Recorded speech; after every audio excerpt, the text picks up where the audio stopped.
Welcome to Story Time with Chris James. I will hopefully pick up right where I left off. Belle headed back down to her lair so she could draw up some plans for her new storeroom that she could then transform into a bedroom. Pam went to see her dad. Mrs. Oberhair gave her a stern look just to stay in practice. There was now a door hung on the wall leading into the secret room, better known as research and development. The walls were still just studs. Al was still tinkering with the oven he had used to transport himself over to Merkel's. I wish this thing had some kind of a control panel or something so I can set it and get transported to where I want to instead of some random location. Pam pulled her cell phone out, the fancy one from Geek Pam. Maybe you should talk to someone I know. You might know her too. She was about to call Geek Pam when the phone rang. Hello? As Pam was answering the phone, her dad reached all the way back inside the oven. There's some kind of a thing back here we didn't put in. I wonder who put it there. I'm sorry, I'm sorry, I'm sorry, I'm sorry. The sound of crying came from the phone. Pam, what's wrong? You sound terrible. Look, you did a great job getting Belle back home. Her dad said something from inside the oven. Could you hold the door so I don't accidentally get sent someplace? But I accidentally stole your mom.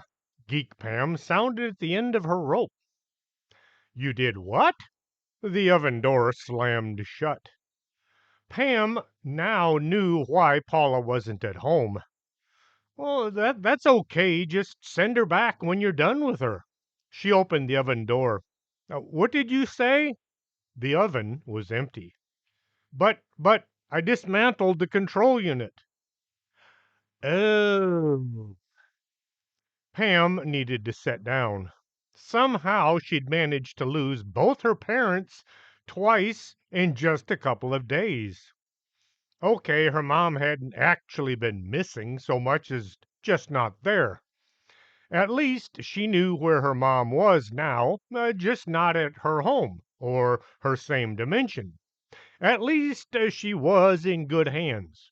As for her dad, well, he could be anywhere. Pam walked over to Belle's lair and rang the bell. The lawn chair looked inviting. Prince Wapo refused to give up the seat. Pam was forced to sit on the lower part where the legs usually went. Gotta go. The boss is having issues. Belle pushed the end button. You managed to misplace both parents again? Uh, does this make me a bad daughter? Pam felt like the 10-year-old she'd just been yesterday. In just 2 weeks and 3 days, I'm going to be an adult, but I sure don't feel grown up. Isn't your birthday this Friday?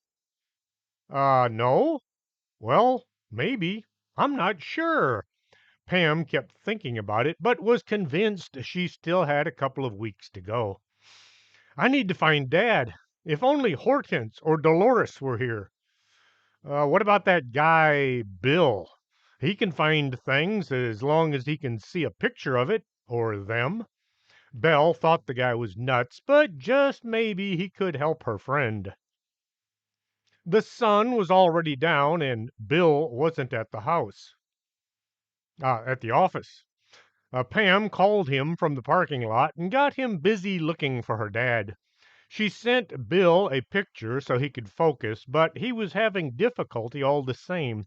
His attention was being divided between Pam and his TV set. Bill promised he'd stay with it until Al was found. Geek Pam was in her room, frantically trying to rebuild the transporter remote control. She'd pulled the wiring out, but none of the components had been damaged, she hoped. Dinner had been the worst. Her mom and Pam's mom spent the whole time talking about her like she wasn't even in the room. Her dad had tried to make her feel better, but every time Geek Pam thought she might not be too weird, something was said about something she'd done in the past, and she'd sink back down to the bottom. Both Paulas kept looking at her like she was some kind of a specimen. Al was getting a sore neck, trying to figure out which one of the two women was his wife. Finally, he gave up and just ate his dinner. To add to the weirdness, both moms kept telling her to sit up straight and eat her dinner. Once she'd eaten what both moms considered was enough, Geek Pam was allowed to head to her room to try fixing her latest mix-up.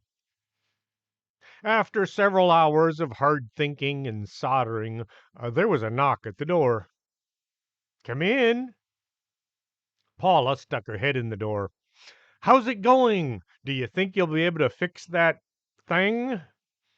Geek Pam didn't know if this was her mom or Pam's mom. "I might need some parts from the guest bedroom closet, but mostly it's just a lot of resoldering connections." She looked long and hard at the woman in the doorway. The other Paula came up behind the one in the door.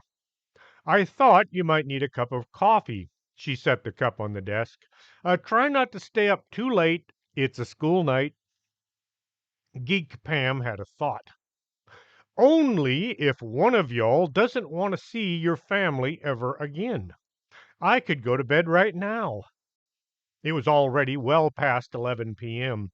She found she was thinking and talking an awful lot like T-shirt Pam. Both Paulas looked at each other and then Geek Pam. One said, "Well, okay then. Take as much time as you need. We'll leave you to your work." That is just so creepy. They act exactly the same. Nothing like how we all had minor differences in the Mall of Doom. Geek Pam felt like calling Pam just for a few words of encouragement. Pam was sitting in the what was now the guest bedroom, formerly her own room. She'd tried sleeping, but was too worried about her folks to even relax. Her cell phone made the sound of the TARDIS landing. "Hey, Pam, how's it going?" "This is just too weird. It's like I now have two moms, and they're both the same. Same way of dressing, same way of speaking, same everything." Pam could feel Geek Pam's pain. "Do you suppose World Leader Pam or T-shirt Pam or all the rest are having the same problems?" "I have no idea. I was making trans-dimensional cell phones to send to everyone, but I wound up giving them to the guys at the office instead. You're the only one I can talk to right now." Neither of them wanted to hang up, but Geek Pam had work to do. Pam awoke to the sound of her cell phone ringing. It was her regular phone, so she answered it without seeing who was calling. Hello? "Pam, it's Bill. I think I found your dad." Pam nearly jumped off the edge of the bed. "Where is he?" "It looks like he's in Dallas." Bill sounded nearly positive. "Dallas? I hate driving in that town."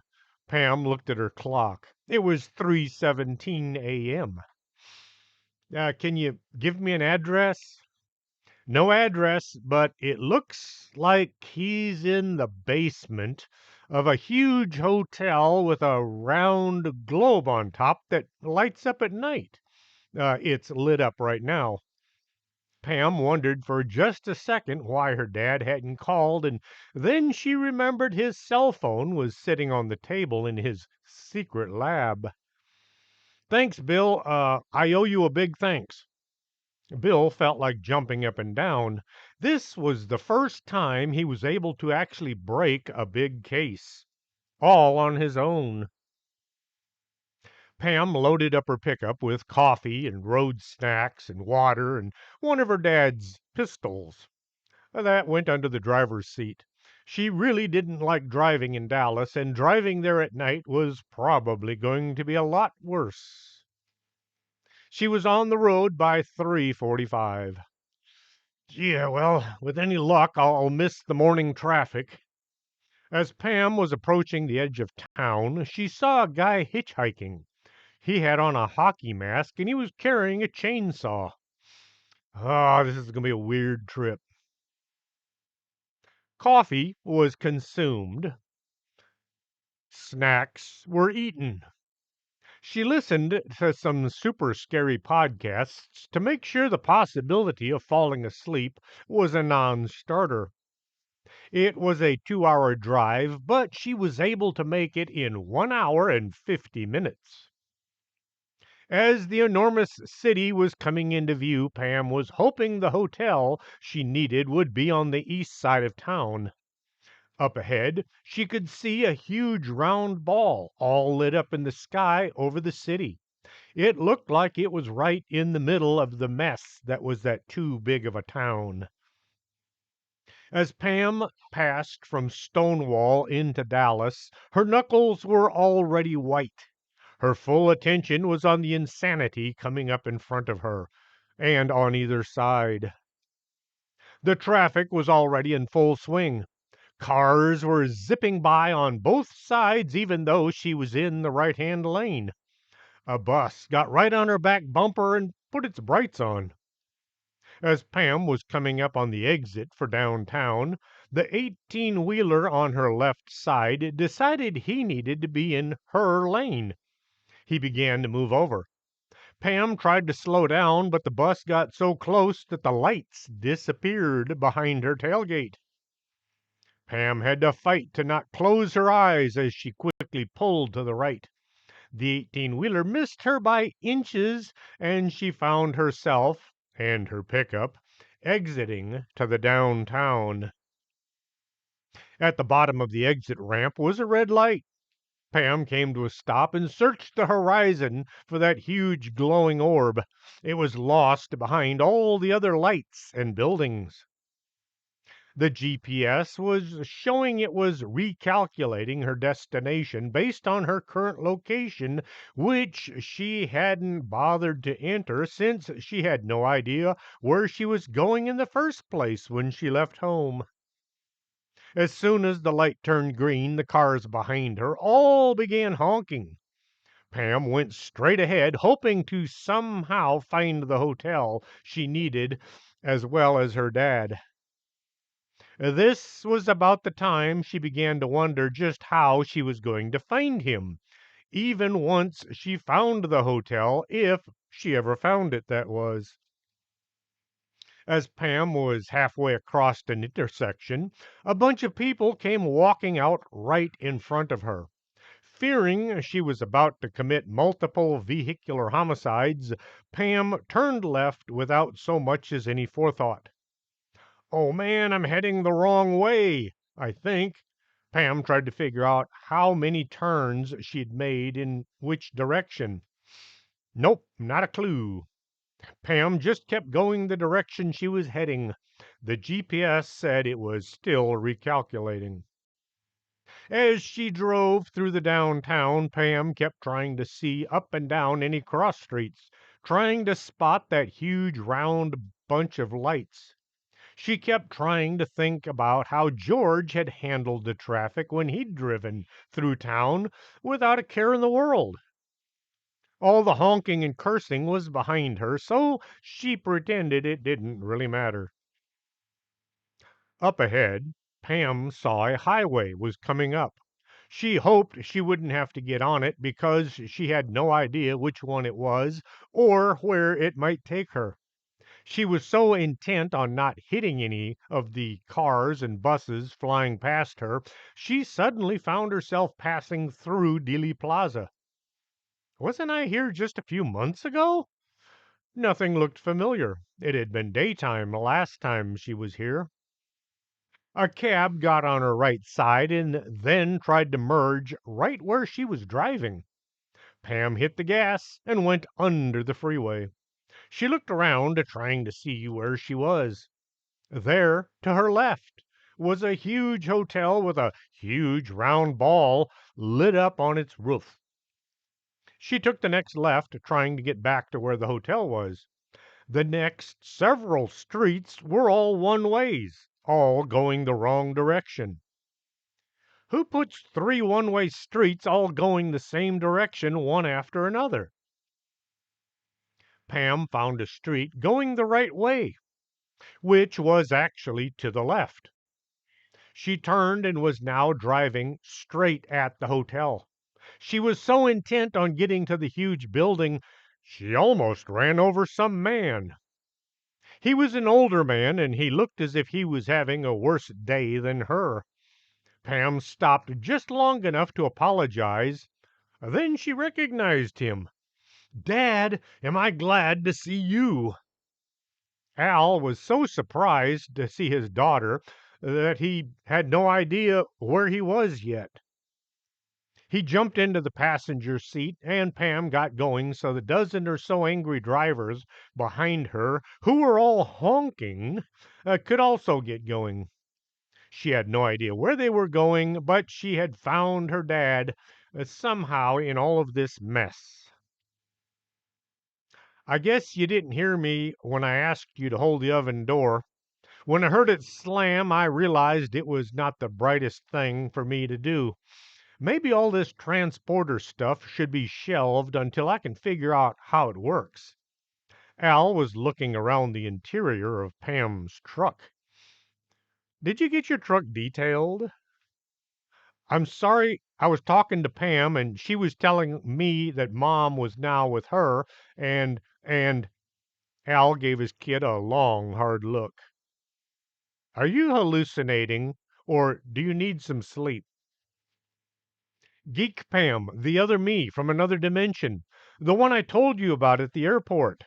She accidentally transported Mom to her house. She didn't know Mom was there, and she dismantled the controls. Now she's trying to fix it so Mom can come back home." "Oh, okay." Al relaxed a bit, knowing that his kid wasn't losing it. "How long till Paula gets home?" "No idea." "Well, we should probably get something to eat then." After making several random turns with no idea where she was taking them, they wound up driving through Dealey Plaza once again, under the freeway and the next left, and Pam had them heading back home. As they were leaving Dallas and entering Rockwall, Al pointed ahead. "Hey, there's a Denny's ahead." It's no longer a Denny's, and I don't think Indian, dot not feather, food is what we want for breakfast." "They have coffee?" I'm not sure." Pam tried to remember the menu from the last visit, only to realize that it was handwritten in Hindi. With no other restaurant in sight, Pam pulled into the parking lot. Al opened the door and looked around.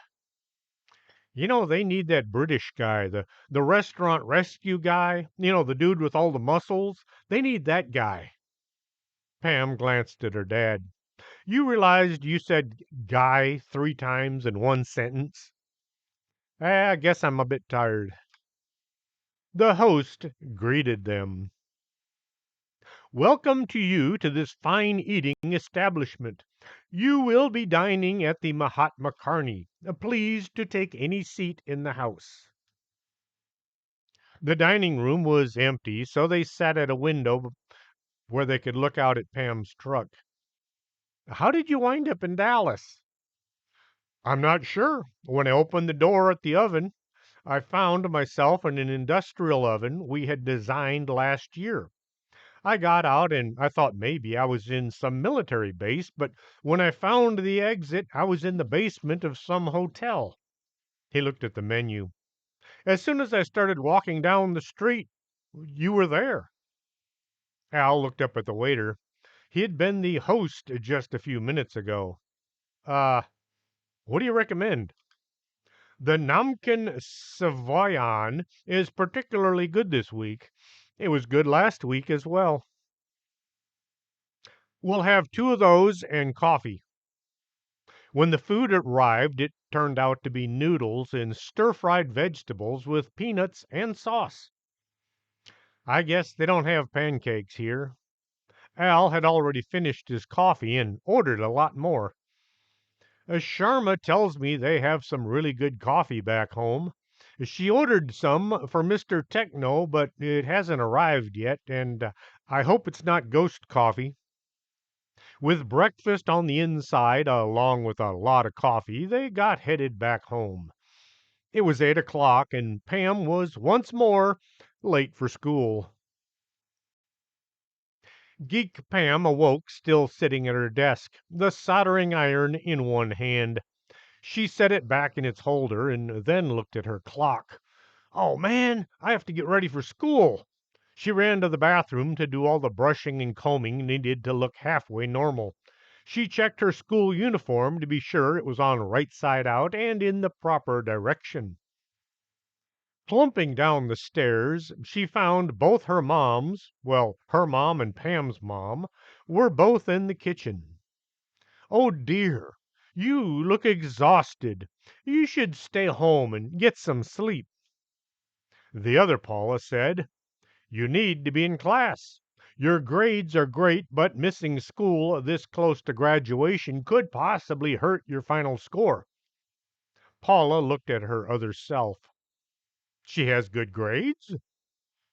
My Pam is in the high C's with a few B's, because she helped out a few of her teachers." "Well, my Pam is a straight A student, even after all that time she missed, an entire week due to trying to find all the missing cheese." The two Paulas stared at each other, as if judging who was the better mother, based on the grades of their daughter. "I think I got the control fixed. I really should test it before risking one of y'all. Maybe it's you, but anyway, I should test the transporter." "Oh, how do you plan on testing it?" Both Paulas wanted to know, but only one voiced the question. "I was going to zip over to your dimension, or your dimension." Geek Pam looked from one Paula to the other. "Anyway, I was going to test it on myself first." "Is it safe?" Paula thought she sounded just like Dr. Christian Zell from the Marathon Man. No, well, yes, maybe. I figure since I'm the one who broke it, I should be the one to test it out." Geek Pam was feeling just a bit meek right now. "Maybe you should wait until you get back from school," her mom said. "I think she needs some sleep more than school." Paula pointed to her feet. "You have your shoes on the wrong feet, and you're wearing two different colored socks." Geek Pam was beginning to think Pam's mom was a bit less strict when it came to breaking the rules. Geek Pam sat down at the table while the two Paulas discussed what would be the best course of action for Geek Pam. She fell asleep. When she finally woke, it was already 9:30. "Ah, shoot, I'm late. I called in and I told the school you were going to be staying home so you could save the neighborhood from a coming disaster," Paula's mom said. Geek Pam's mom did not look too happy. "She called before I could tell her not to." "Well, she needs more sleep after working all night trying to get me back home." "Maybe you should get there as soon as possible then." The two Paulas stared at each other. "I think right now would be a great time to test the transporter." Geek Pam headed back upstairs to her bedroom. When they realized what she was about to do, both moms ran up to be sure that she was A, careful, B, didn't do anything dangerous, and C, came right back home. Geek Pam knelt down next to the plastic circle. Both moms were talking back and forth. At first, it sounded like they were arguing, but then Geek Pam realized they were both talking about her. She hit the power button, followed by the location locator. A small black square appeared next to her knee. She expanded it until it was the size of the hula hoop. The second hula hoop was under her bed. She slid it into the black void. Geek Pam stood up and looked at the two women who were still talking about her. They were both smiling. Pam stepped into the plastic circle and hit the send button. The lights went out. Geek Pam found herself standing in the guest bedroom that used to be Pam's bedroom. She looked around for some form of evidence that she was in the right location. She hoped she didn't accidentally send herself to, oh, say, antisocial Pam's bedroom. The sound of the front door opening and then closing came from downstairs. Pam and Al walked into the living room. "You think your mom will be home soon?" Al asked. Pam was about to answer when Geek Pam came running down the stairs. She looked at Pam and then ran over and hugged her. "I'm sorry I stole your mom. You can have her back. She's driving my mom nuts." Al looked at the two girls. "Wow, I wouldn't have expected you two to look so much alike, aside from the way they dressed. I'd best get back and send your mom over." Paula spent the rest of the day in the bedroom. She claimed she was okay, just a little tired. Pam thought she'd heard crying coming from through the closed door. When her dad went in to check on her, he was only gone a few minutes. "Mom okay?" "Yeah, she's just sad because she misses herself. While Geek Pam was here with us, they got to talking, and your mom now wants to trade all of her sisters for the other Paula." "All of them?" "Every one." Pam was about to go to bed, but first she wanted to look into Robert Running Deer's case. She pulled out her notebook and found that name he'd used, Yi Naldiushi. It took several tries to get it typed and onto her computer correctly.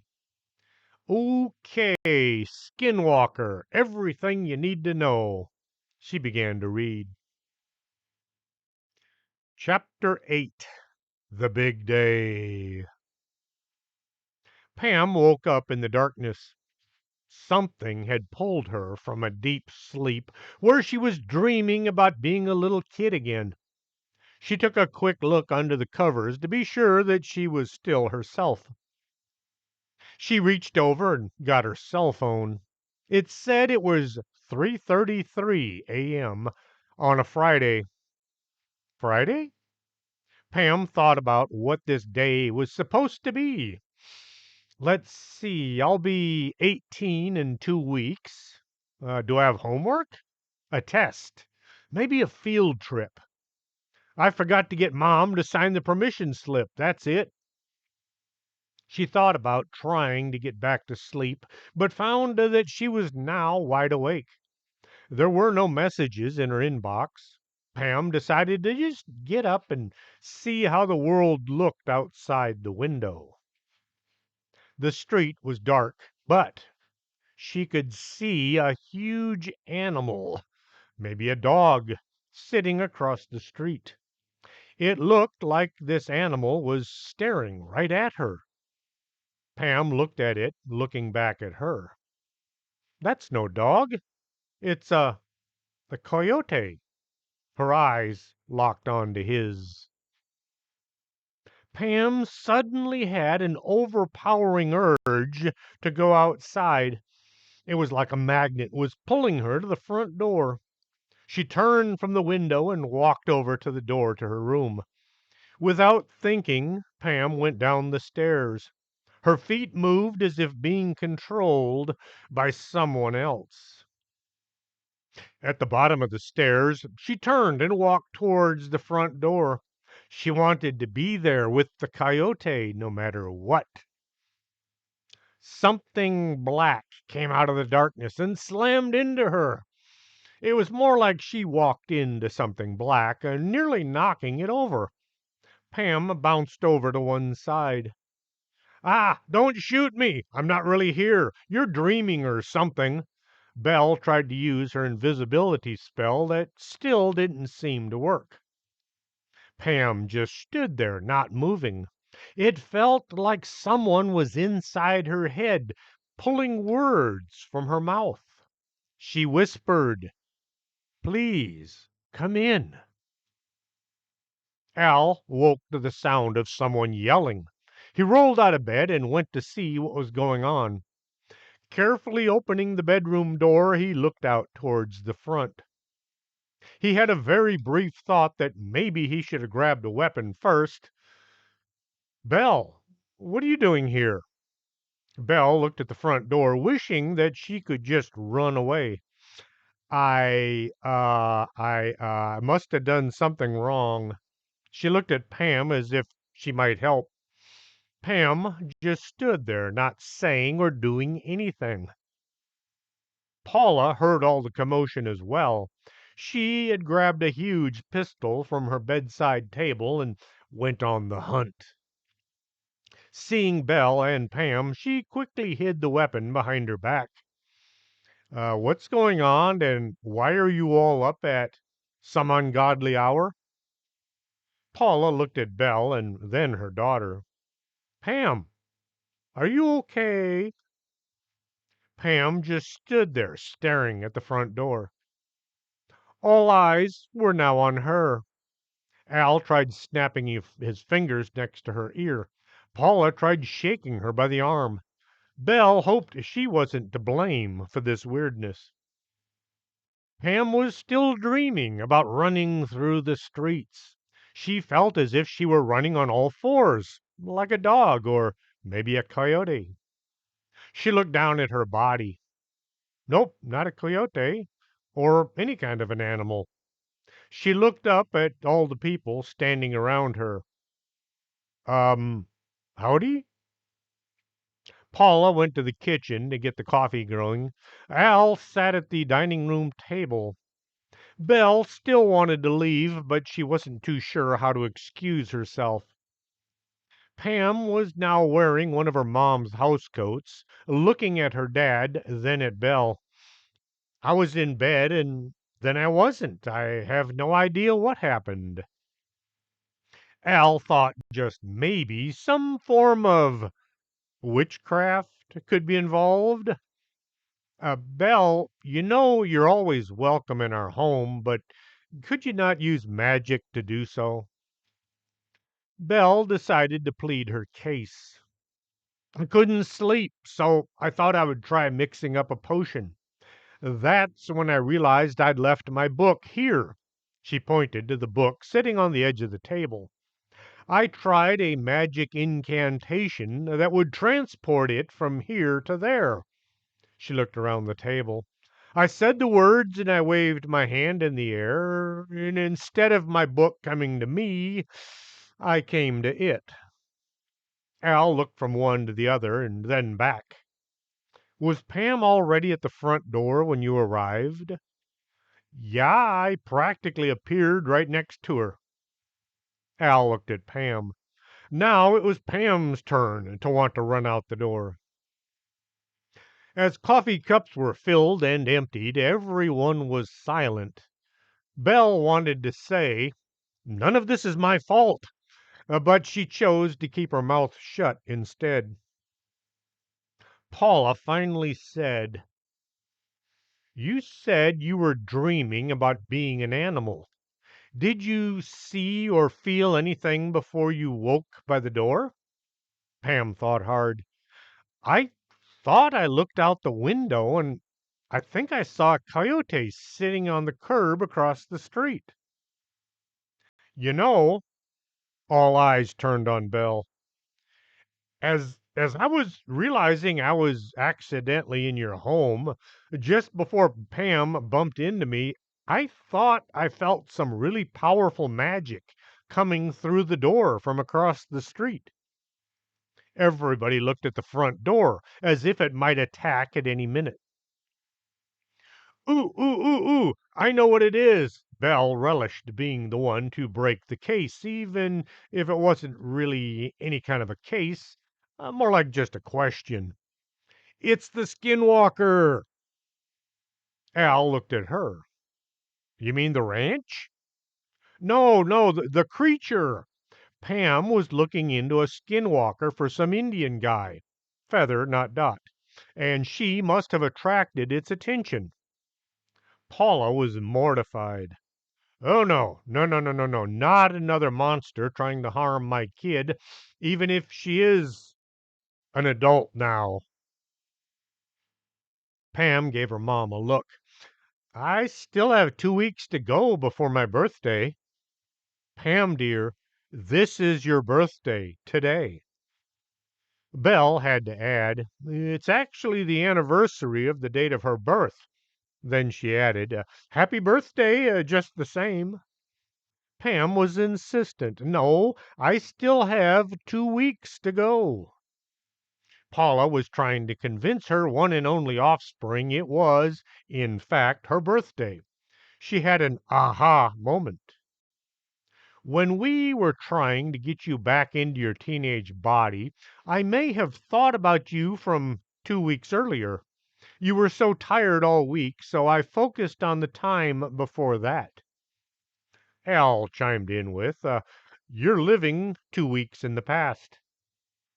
With this mystery kind of solved, it was now time to focus on the other problem. Al thought a second. "I'll look into how to defeat a skinwalker and see what I can do. Pam is already looking into how to deal with the thing, and look what happened to her." Belle looked around the room to be sure that no one, other than the Bogus family, was watching her. Paula couldn't help but look around as well. "What can we do then?" Pam tried to remember all the things she had read about how to fight a thing last night. We need to know his name. That way we can call him out and do what we need to do to him." Paula wasn't having her daughter fighting anything. "You'll just have to get somebody else to do this dirty deed. Let the police handle things." Pam already knew they wouldn't handle it. "PD doesn't do paranormal. All the police officers keep telling me this." Paula said, "Well, how about we call Nathan and have him handle it?" She saw her daughter's startled look. "You know, Mr. Armstrong." Pam wanted answers. "How is it you guys both know Mr. Armstrong and you're both allowed to call him by his first name?" Paula began. "Well, you see, your dad met him back when they were—" There was a huge crash from upstairs. It sounded like one of the walls had exploded. Sounds of something fighting something else came from the room above. Things were being torn to pieces, and it sounded dire. Hal ran to get a weapon, while Paula grabbed her pistol from where she had stashed it earlier. She headed up the stairs. Pam wanted to wait for her dad, but she didn't want her mom going into battle alone. Well, if indeed she was going into battle. Something. She followed her mom up the stairs. Al was with them before Paula could get to the bedroom door. They waited until the sound of destruction began to lessen. Paula turned the knob and pushed the door open. Al tried to aim at everything in the room at once. Pam watched from behind her parents. Belle wanted nothing to do with things being destroyed in Pam's room, or in any room for that matter. She found herself upstairs anyway, and she felt as if she should at least try to help. The wall where the window used to be was in pieces all over the floor. A huge coyote was in the process of tearing the room apart. Pam's bed was now nothing but stuffing. The animal was eating her dresser. Al fired at the beast. The rounds had no effect. He emptied the magazine into it without as much as a whimper from his target. The coyote turned and looked at Al. It had a look of contempt on its face, which for a coyote was quite a trick. It turned towards the hole and jumped. As the coyote passed through the opening, it turned into a huge black crow. It flew away into the early morning sky. The police came by wanting to know why Al was shooting up his daughter's bedroom. When Paula told them about the Skinwalker, the officers quickly wrote out a report saying the sounds of gunfire were actually a car backfiring.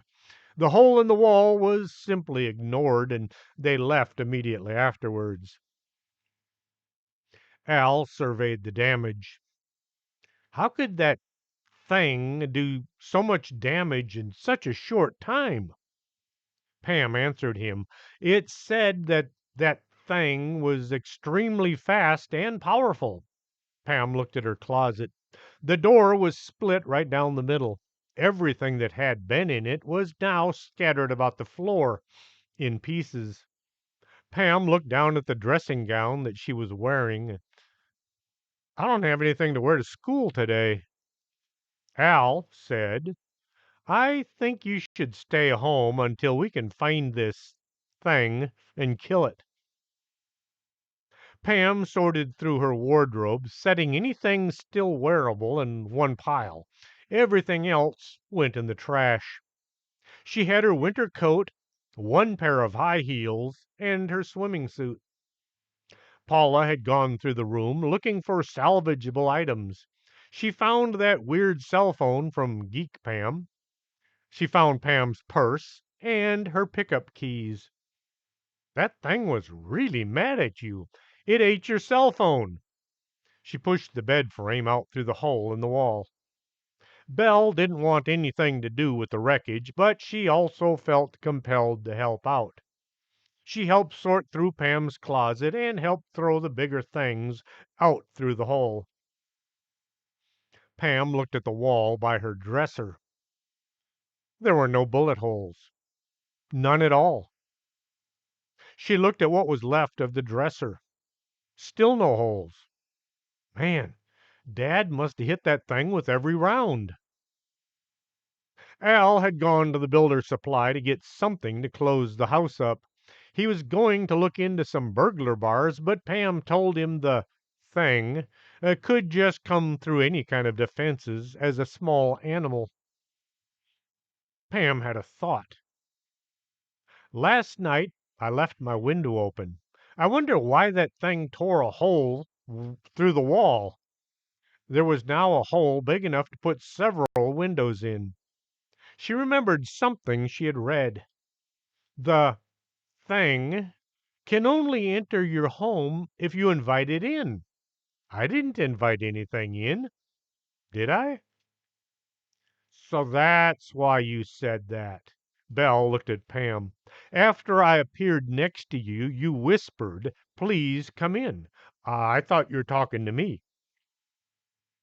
Okay, let's stop calling it the thing. We all know what we're talking about. We should just go ahead and say Skinwalker and see what happens next. Paula called their insurance agent, trying to get all of Pam's things replaced. Everything was going great until she tried to explain how all of Pam's clothes were destroyed. Paula tried to avoid any mention of Indian witchcraft. All your daughter's clothes were torn to pieces, and all of her furniture was destroyed by a coyote? This sounds like some kind of bizarre Indian feather, not dot, magical occurrence. We don't cover paranormal. The agent hung up. You miserable! I'll show you! You've gotten the last dollar from us. Paula quickly hung up, hoping the agent hadn't heard her outburst. She began thumbing through her web browser, looking for an insurance company that just might cover bizarre occurrences. Pam gave her the name and the number of the company that they used at work. Probably the only insurance company that covered all things man-made and other. Paula suggested that Pam stay in her bedroom, stay in their bedroom. She said that Al could sleep on the couch. No, if that thing comes back, it will just kill all of us. Pam hoped it wouldn't try again. Pam moved back into the guest room that had originally been hers. As she looked with dread at the closet door. Ah, I know I have some things in there, but I don't know if I should open the door or just buy some new stuff. If you want new clothes, you're going to have to pay for them yourself. Paula looked from Pam to the closet door. Pam put her hand on the doorknob. She was just going to take a peek to see how bad things had gotten. She turned the knob and the door exploded outwards. Not an explosion like the wall in her other room, but it swung to one side so fast that Pam couldn't get out of the way. Everything in the closet spilled out onto the floor.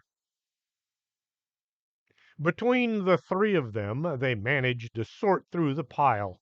It was mid-afternoon when they found the floor. Instead of carrying things down to the garage, Paula simply put everything into trash bags, opened the window, and threw everything out. Pam could no longer wear, which was most of it.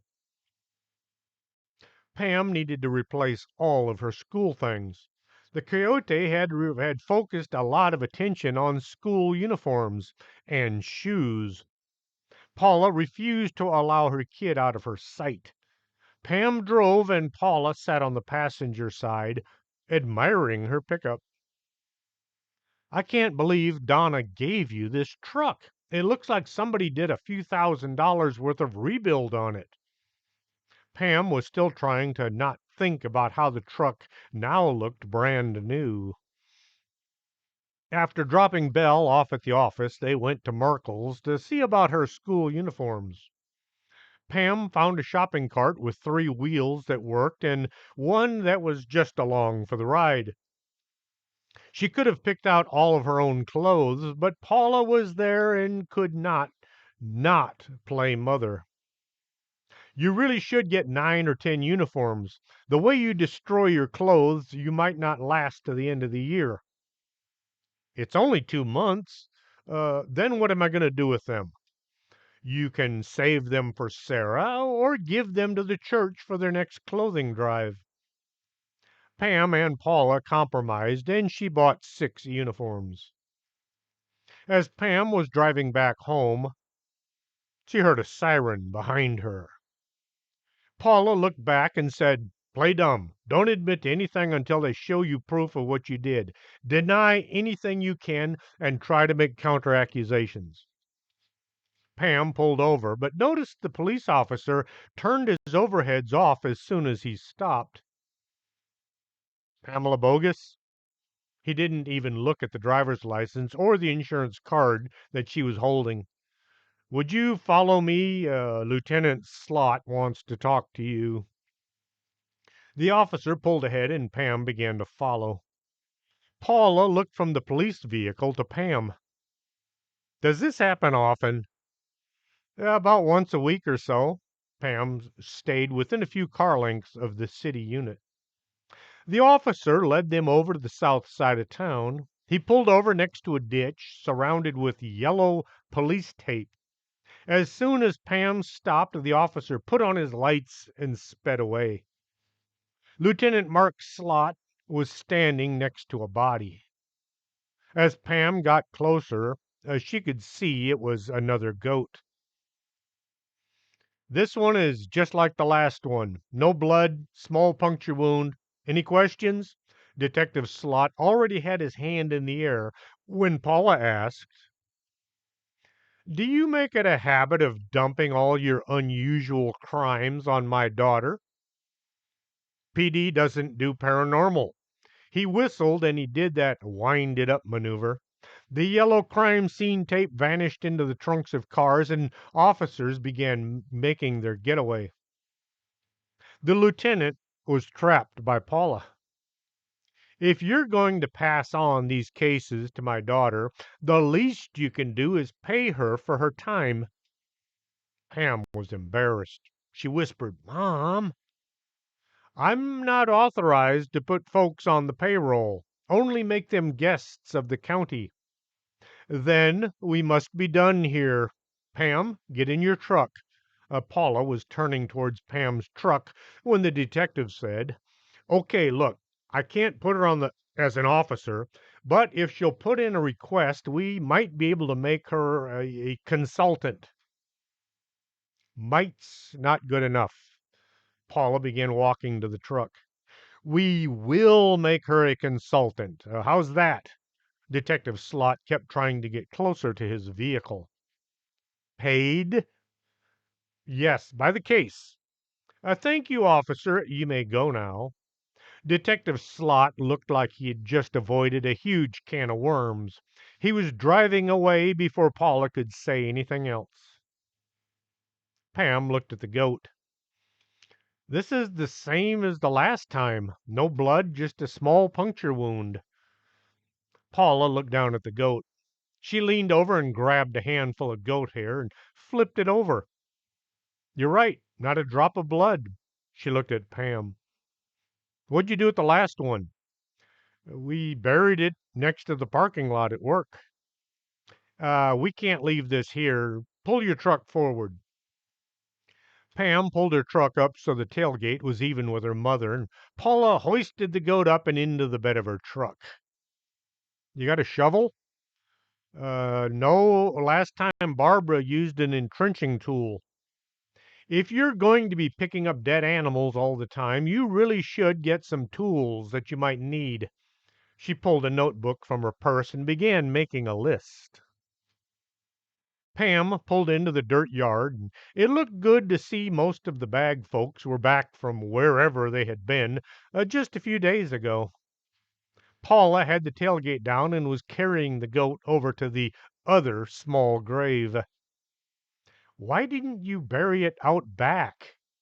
"Well, I didn't want the yard goat to see it. I was afraid he might think I'd had something to do with it being dead."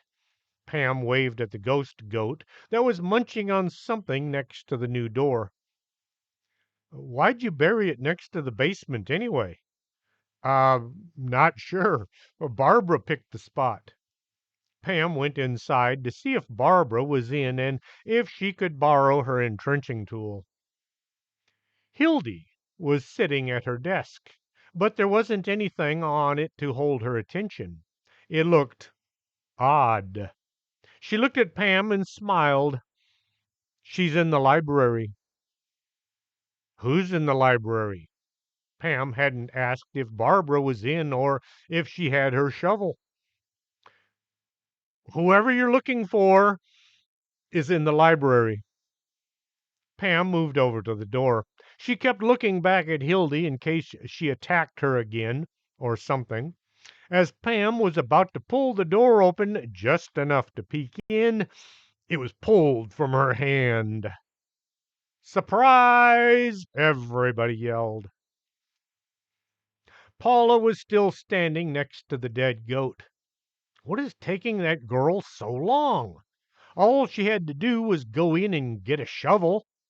The sound of yelling came from inside. Paula immediately went into mother mode and ran for the entry. Something was happening to her kid, and she needed to be there.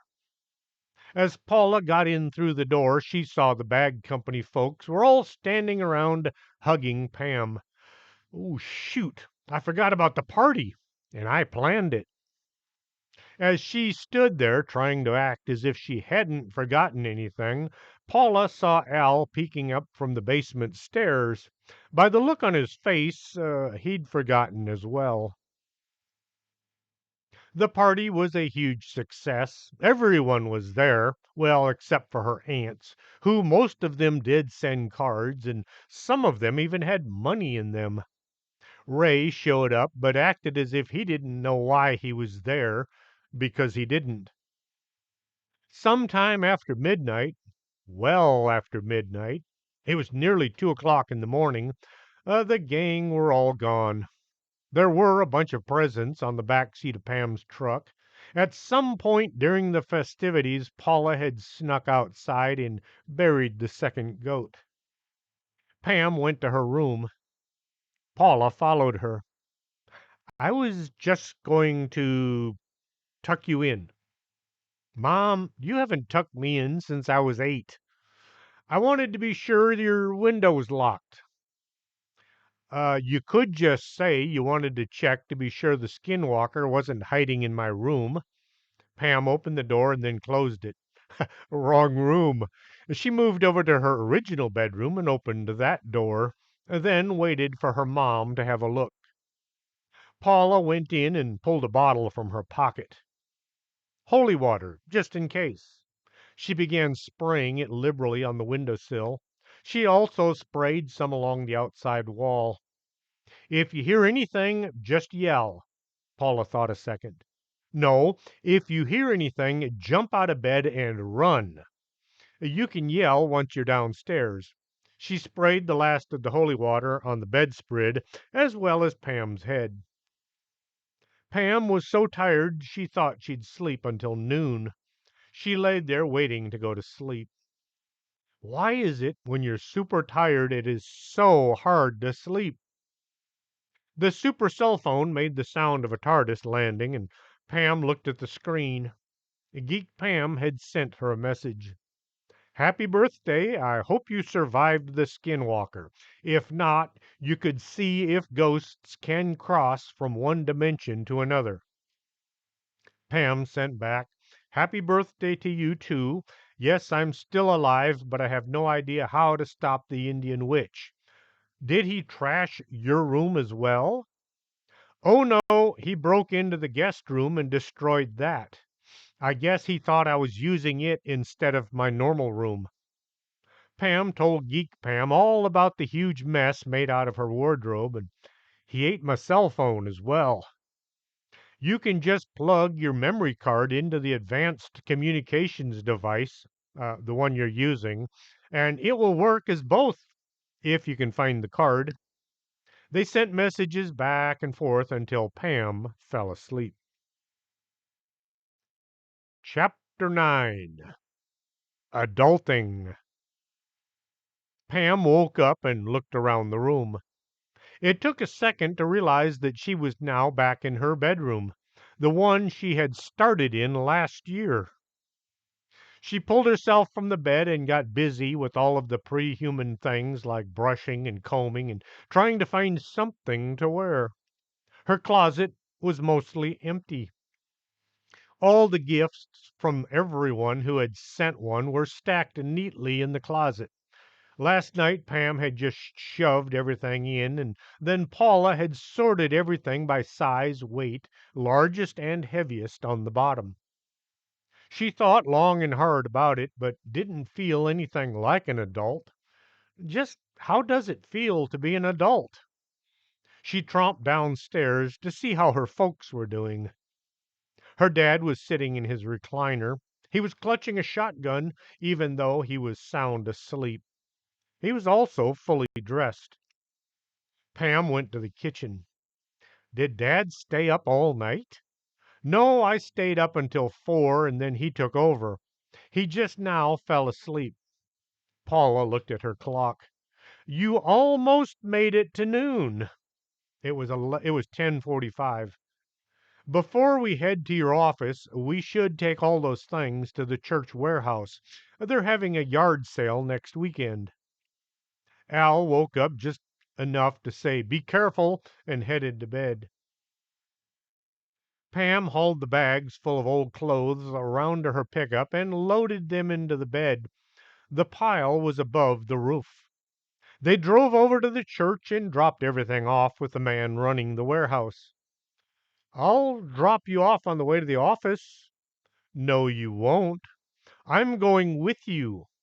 Paula was going to stick with Pam until this bizarre creature was 6 feet under. Before they took off, Paula sprayed the truck with more holy water. Once at the office, Pam wanted to talk to the two scryers and get them on the case. Paula was bound and determined to stay with her kid and watch out for any killers lurking in the old mansion. At the reception desk, Hildy handed over a stack of phone messages. Pam rolled them up and stuffed the whole pile in her back pocket. "What are you doing? You need to at least check and see who those are from." Her mom gave her one of those mother looks. "I need to get Hortense and Dolores looking for the Indian witch." Pam took one step up the stairs, and then the magnetic pull of her mother took over. "There might be something important in one of those messages.